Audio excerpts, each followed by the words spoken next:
नमस्कार, news update में आपका स्वागत है। मैं हूं आपके साथ छाया। बुलेटिन की शुरुआत एक बड़ी खबर के साथ। तो सुल्तानपुर से बड़ी खबर आपको बता दी। सुल्तानपुर से बड़ी खबर, मानहानि मामले में राहुल गांधी पर सुनवाई आज। बड़ी खबर सुल्तानपुर से, मानहानि मामले में राहुल गांधी पर आज सुनवाई होनी है और आज अमित शाह पर आपत्तिजनक टिप्पणी करने का पूरा मामला है, जिसको लेकर के आज सुनवाई होनी है। कर्नाटक विधानसभा चुनाव के दौरान राहुल गांधी ने टिप्पणी की थी। तो आपको बता दें, कर्नाटक विधानसभा चुनाव के दौरान राहुल गांधी ने टिप्पणी की थी और इसको लेकर के आज सुनवाई होनी है। बीजेपी नेता विजय मिश्रा ने दर्ज करवाया था केस। आपको बता दें, बीजेपी नेता विजय मिश्रा ने केस दर्ज करवाया था। वकीलों की हड़ताल के चलते मामले में फिर से तारीख मिल सकती है। तो बड़ी खबर आपको बता रहे हैं सुल्तानपुर से। दीवानी के एमपी एमएलए कोर्ट में यह मामला चल रहा है।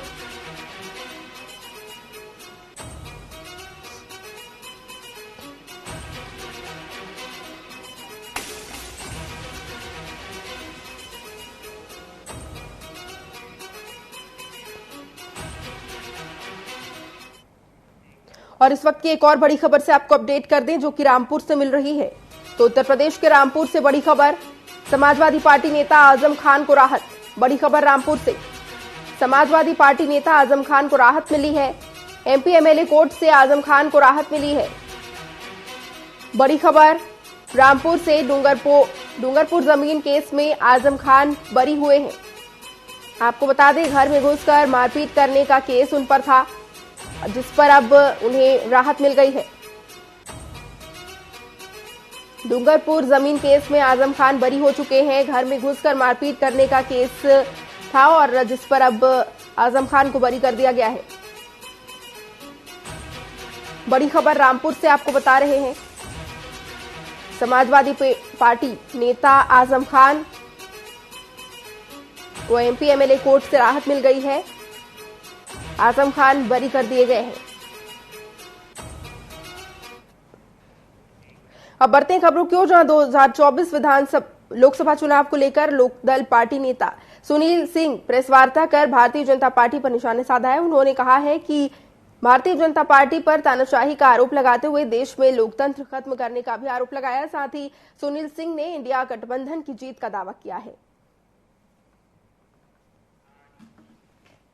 समय में हो सकता है नड्डा साहब और अमित शाह साहब इस देश के चुनाव आयुक्त हो इस 2024 के चुनाव के बाद, अगर ये कहीं जीत गए तो जिस तरह के कानून, जिस तरह के 140 सांसदों को बाहर निकाल के बनाया गया, आज इस पार्टी का जो भारतीय जनता पार्टी का एनडीए गठबंधन है, वो सोचता है कि 400 सीट से पार हो जाए तो इस देश में सारी जो संवैधानिक संस्थाएं बची हैं, जो तो आजादी रह गई है लोगों के पास, ये सब समाप्त हो जाए और भारत रशिया की तर्ज पर, जैसे अभी चुनाव हुआ कि एक आदमी लड़ा, उसको देश के बाहर निकाल दिया रशिया में और फिर 87% वोटों से चुनाव जीत गए वहां के जो भी वो हैं, लड़ रहे हैं, पुतिन है, कौन है। तो आज भारत रशिया की तर्ज पर यहां का लोकतंत्र 2024 के बनाने के लिए 400 सीटों से ज्यादा की मांग भारतीय जनता पार्टी कर रही है।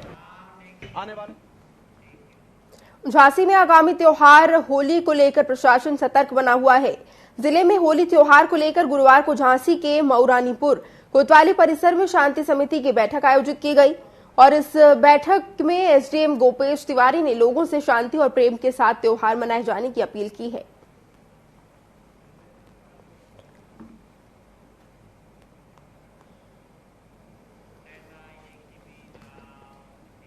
जौनपुर के जाफराबाद थाना क्षेत्र में चक्र मिर्जापुर गांव की दलित बस्ती में गुरुवार को दो पक्षों के बीच जमकर मारपीट हुई, जिसके बाद किसी ने महड़े में आग लगा दी। दरअसल गांव के दिलीप कुमार का अपने पड़ोसी प्रमोद कुमार से पहले से ही विवाद चल रहा था। गुरुवार की शाम में एक पक्ष का कोई व्यक्ति घर के पास लघुशंका करने गया था, जिसे लेकर पहले दोनों पक्षों के बीच गाली गलौज हुई और बाद में महिला पुरुषों के बीच जमकर मारपीट हो गई। इस दौरान दोनों पक्षों के लोग घायल भी हो गए। हालांकि इसका वीडियो वायरल हो रहा है, लेकिन मामले में किसी भी पक्ष ने थाने में रिपोर्ट दर्ज नहीं कराई है।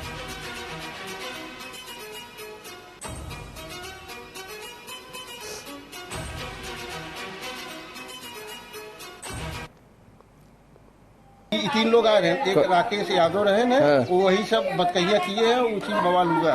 मतलब वही विवाद कराए, वही मड़ई फुकवाए हैं। वो नहीं फुटवाए हैं, वही लोग आए हैं तभी विवाद हुआ। मेरे पापा लगी देखा हमारा देवरानी लगे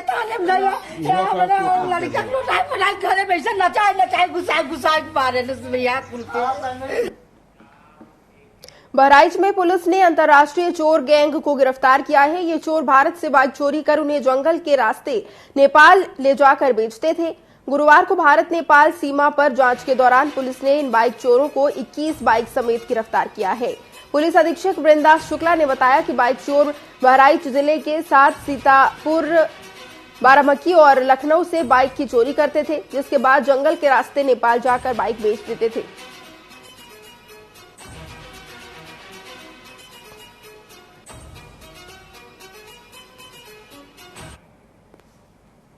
जी, एडिशनल एसपी ग्रामीण, क्षेत्राधिकारी नानपारा और थाना अध्यक्ष रुपेडिया और उनकी टीम के द्वारा एक बेहतरीन खुलासा किया गया है और 21 चोरी किए गए 2 पहिया वाहनों को बरामद किया गया है।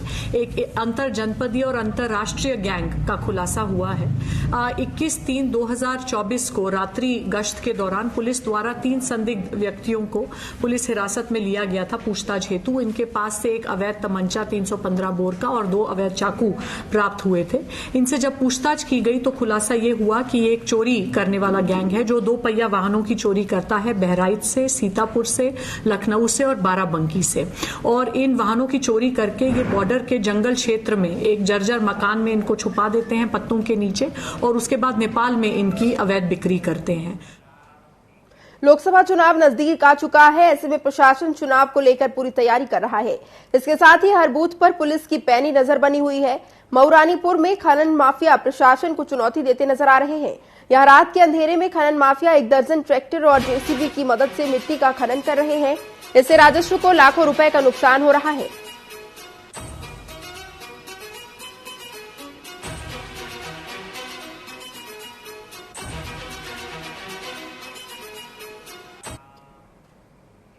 झांसी में दबंगों का आतंक लगातार बढ़ता ही जा रहा है। गुरुवार को दबंगों ने सुभाषगंज में एक किराने की दुकान पर काम करने वाले बुजुर्ग को दुकान से बाहर निकालकर लाठी डंडे से मारपीट कर दी। घटना सीसीटीवी कैमरे में कैद हो गई। बुजुर्ग ने थाने जाकर मामले की शिकायत दर्ज की। पुलिस इस मामले की जांच कर रही है।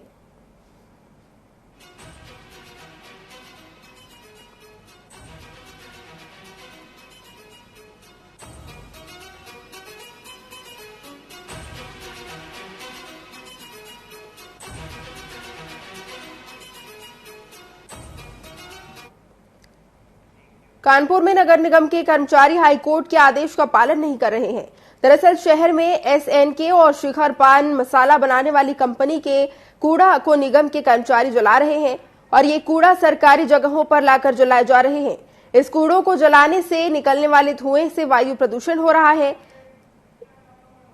इसका आदेश किसने दिया ये अब तक किसी को पता नहीं चला है। मौके पर फेंके जाने वाले कूड़े और निगम की मिली भगत का जायजा लिया हमारे संवाददाता उपेंद्र स्थाना ने।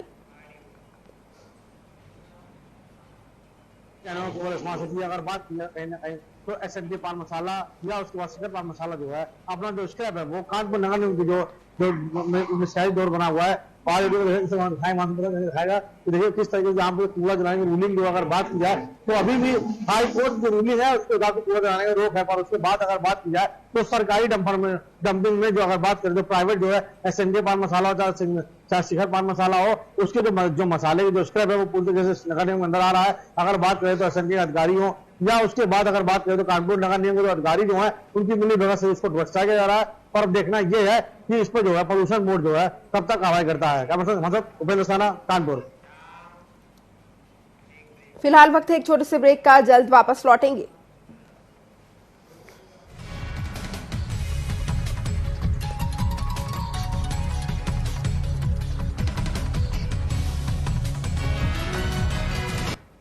राजनीति खेल है शह और मात का, घात और प्रतिघात का।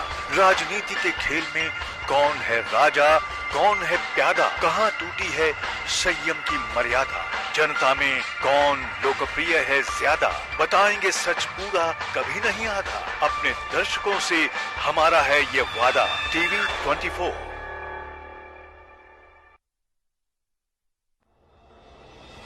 वो शाम पुरानी ढल चुकी, अब नए सूरज से दरकार है। चाहिए एक तलबगार सच का, अरसे से सुना पड़ा बाजार है।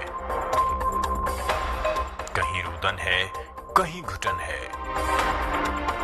हर कदम है संग्राम यहां। जो इन तूफानों में ठहर सके वही विश्वास का हकदार है। देखते रहिए टीवी 24 मोहित साहू के साथ।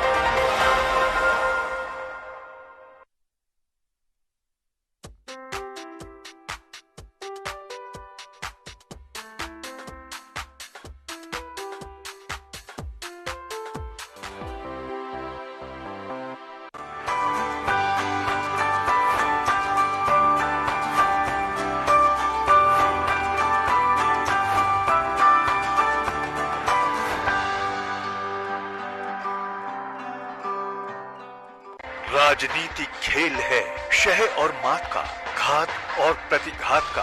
राजनीति के खेल में कौन है राजा, कौन है प्यादा, कहां टूटी है संयम की मर्यादा। जनता में कौन लोकप्रिय है ज्यादा, बताएंगे सच पूरा कभी नहीं आधा। अपने दर्शकों से हमारा है ये वादा। टीवी 24।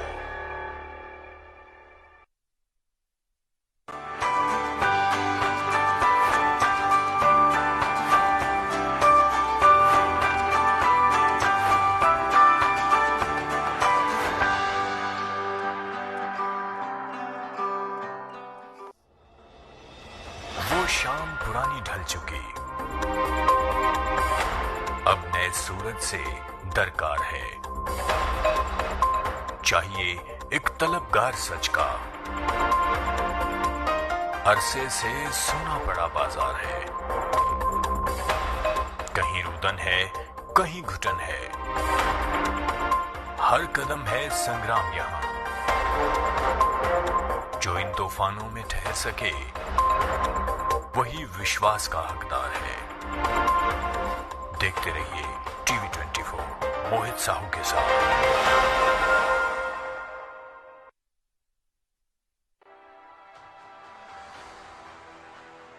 नमस्कार, आप देख रहे हैं टीवी 24। मैं हूं आपके साथ अमित शर्मा। आज हम आपको चुनाव से जुड़े कुछ रोचक तथ्य बताने जा रहे हैं। जनसंघ का चुनावी इतिहास क्या रहा है, क्या आप जानते हैं? हम आपको बताते हैं। जनसंघ ने पहला चुनाव 1952 में लड़ा था, जिसका चुनाव चिन्ह दीपक था। 1952 में चुनाव लड़ा गया तो 3 सीटें जनसंघ को मिली। श्यामा प्रसाद मुखर्जी उसके लीडर थे। आपातकाल के बाद पार्टी भंग हो गई थी।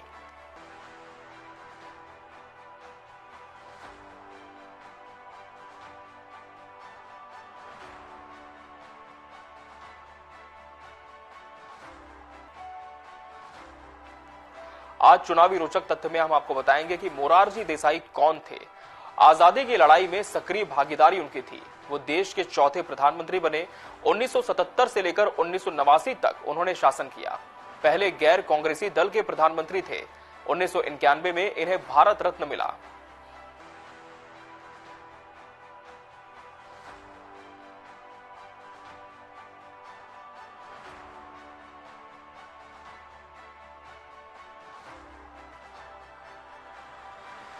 ब्रिटिश संसद के बारे में आज हम आपको जानकारी देंगे। ब्रिटिश संसद का नाम हाउस ऑफ कॉमन था। इस सदन का विकास इंग्लैंड में हुआ। 13वीं और 14वीं शताब्दी में विकसित हुई ब्रिटिश संसद से प्रेरित है हमारी संसद की जो रूपरेखा। विश्व के पुरानी संसद व्यवस्थाओं में से यह एक है।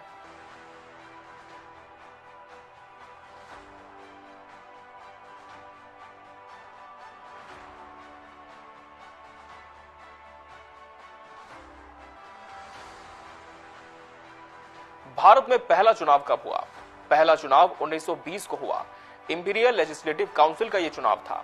निचले सदन में कुल 104 सीटें थी। 66 सीटों के लिए चुनाव हुआ था। 37 सीटें यूरोपीय लोगों के लिए आरक्षित थीं।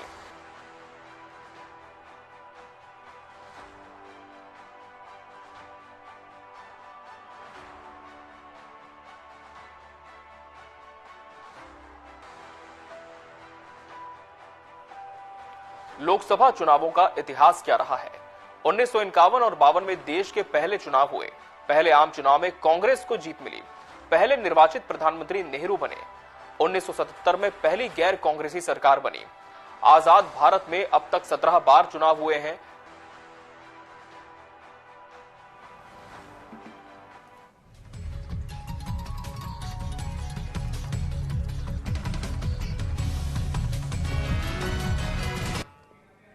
ब्रेक के बाद आपका स्वागत है। बढ़ते हैं खबरों की ओर, जहां कानपुर में ओयो होटल के नाम पर वहां देह व्यापार का धंधा फल फूल रहा है। स्थानीय लोगों की सूचना पर पुलिस ने छापेमारी की, लेकिन उससे पहले ही 2 नाबालिग जोड़े वहां से भाग गए। स्थानीय लोगों के मुताबिक ओयो होटल में हमेशा लड़के लड़कियां जोड़े में आते हैं। उसके चेहरे पर शादीशुदा होने का कोई प्रमाण नहीं दिखता है। स्थानीय लोग काफी समय से इस पर नजर रख रहे थे। इसी बीच शुक्रवार की सुबह जब 2 नाबालिग जोड़े होटल के अंदर गए तो स्थानीय लोगों ने पुलिस को सूचना दी, लेकिन शातिर संचालक को इस बात का आभास हुआ तो उसने तुरंत जोड़ों को होटल से बाहर निकाल दिया। हालांकि इस दौरान मीडिया के कैमरे में नाबालिग जोड़े में से एक को भागते हुए कैद कर लिया गया। यह पूरी घटना रसूलाबाद कस्बे की बताई जा रही है।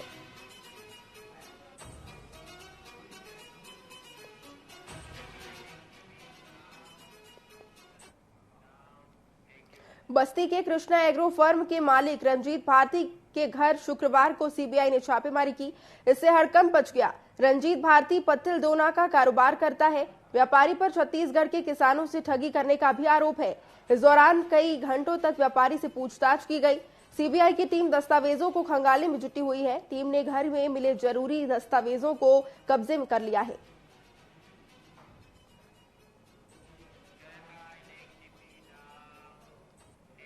औरैया में कोर्ट ने रेप के आरोपी को फांसी की सजा सुनाई है। तैयापुर गांव में रहने वाले रोहित ने घर में घूमने आई 10 साल की बच्ची के साथ रेप किया और उसका गला दबाकर हत्या कर दी। पुलिस ने उसे गिरफ्तार कर जेल भेज दिया है। आरोपी को सजा दिलाने के लिए आरोपी की पत्नी के भी बयान कोर्ट में लिए गए। कोर्ट ने आरोपी को फांसी की सजा सुनाई है।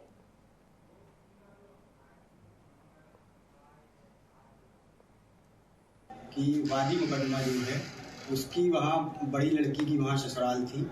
उसकी छोटी बेटी जो है वो वहाँ उसी गांव में आई हुई थी, जिसकी उम्र 10 वर्ष थी, अबूझ बालिका थी।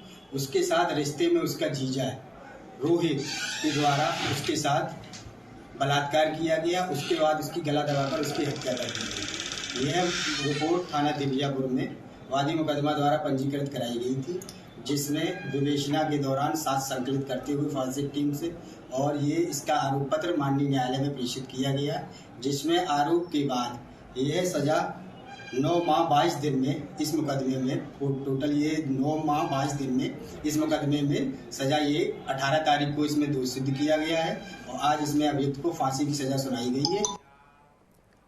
उत्तर प्रदेश के पीलीभीत एसपी अविनाश पांडे के दिशा निर्देश में कोतवाली जहानाबाद पुलिस को एक बड़ी कामयाबी मिली है।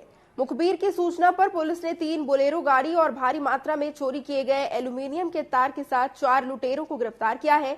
पुलिस लुटेरों के पास से अवैध तमंचा, चाकू, नकदी और मोबाइल बरामद किया गया।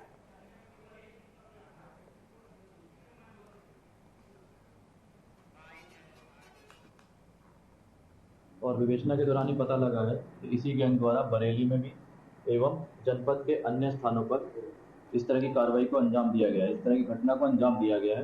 न्यूरिया थाने में भी इनके विरुद्ध एक मुकदमा पंजीकृत है। तो इसमें हमने बरामदगी की है। इनके पास से 3 वाहन प्राप्त हुए हैं, जिसमें एक बोलेरो है जिससे ये लोग रेकी करते थे स्थानों की, और 2 पिकअप वाहन है जिसके द्वारा ये लोग जाके तार की चोरी किया करते थे, वो बरामद हुए हैं। तो 4 लोग को हमने इसमें गिरफ्तार किया है। उत्तर प्रदेश के मुजफ्फरनगर में नाबालिग लड़की के साथ रेप का मामला सामने आया है। निर्धन गांव में एक युवक नाबालिग लड़की को बहला फुसला कर जंगल ले गया, फिर उसके साथ लड़की के साथ रेप कर दिया। उसने लड़की का अश्लील एमएमएस बनाकर वायरल कर दिया। परिजनों ने पुलिस से इसकी शिकायत की। पुलिस ने आरोपी युवक को गिरफ्तार कर लिया है।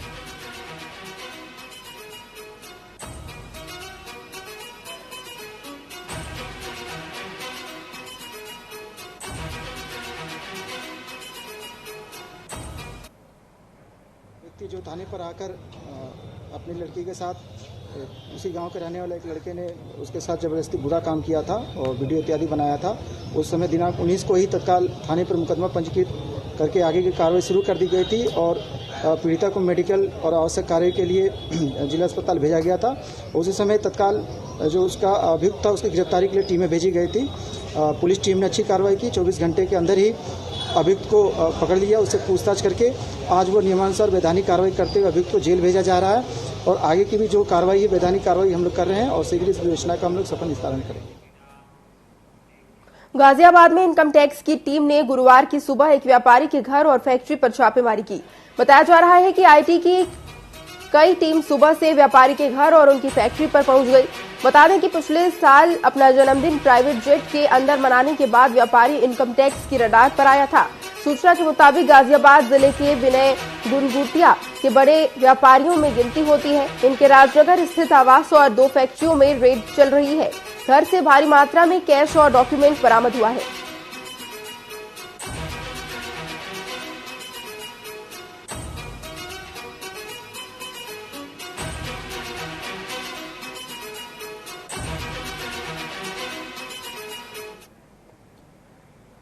न्यूज अपडेट में फिलहाल के लिए इतना ही। आप बने रहें टीवी 24 के साथ। नमस्कार।